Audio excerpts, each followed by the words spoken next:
Bonjour à toi. Tu veux en savoir plus sur le vocabulaire utilisé en hydrographie et en relief? Tu veux te rappeler ce qu'est la différence entre un confluent et un affluent?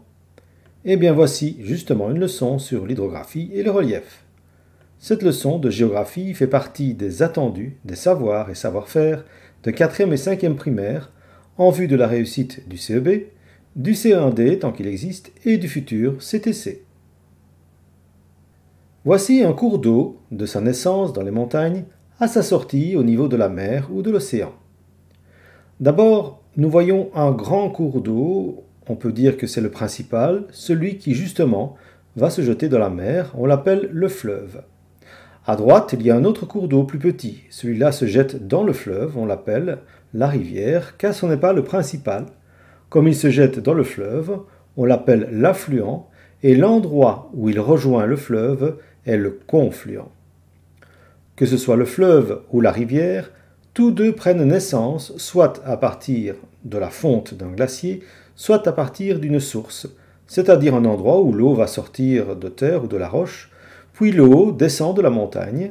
Elle a un sens, et pour déterminer le côté d'un fleuve par rapport à l'autre, il faut se mettre justement dans le sens de l'eau, et la rive droite est donc le côté droit du fleuve, dans le sens de la descente de l'eau, et la rive gauche est le côté gauche.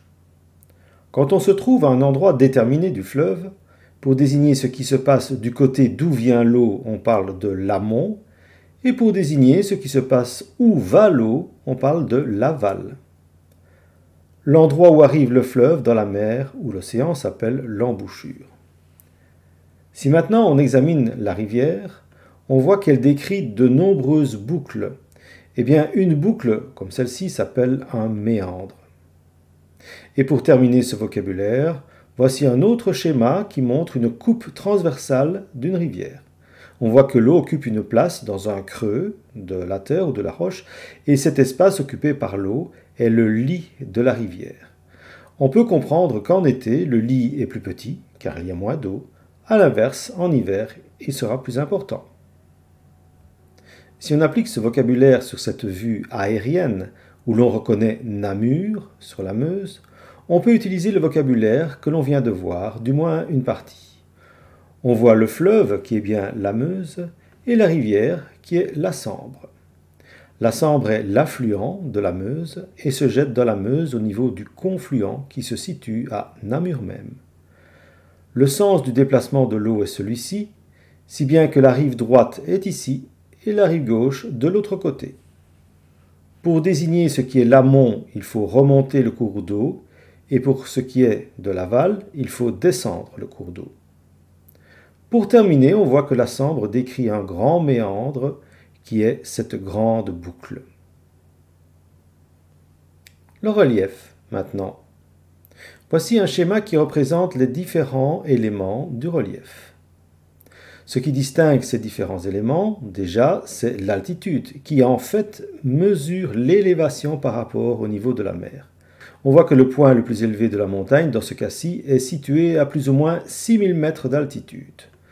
Tout près de la mer, nous avons d'abord la plaine, qui est en fait une surface plane et peu élevée, où les cours d'eau, quand il y en a, sont peu encaissés dans le sol, c'est-à-dire qu'ils sont presque au même niveau que la surface de la plaine, que la surface du sol.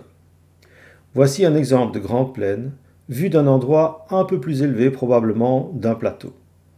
Le plateau, justement, est une surface relativement plane, d'altitude plus ou moins élevée, et dans laquelle les cours d'eau sont encaissés, c'est-à-dire souvent dans le fond de petites vallées, donc pas nécessairement à la surface du plateau.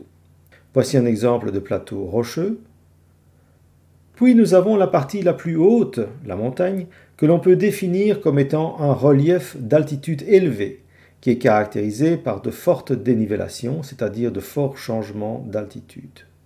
En voici un exemple, et si on veut le schématiser, comme ici à gauche, on voit bien qu'il y a au fond une vallée avec certainement un cours d'eau et que chaque côté de cette vallée désigne un versant de montagne.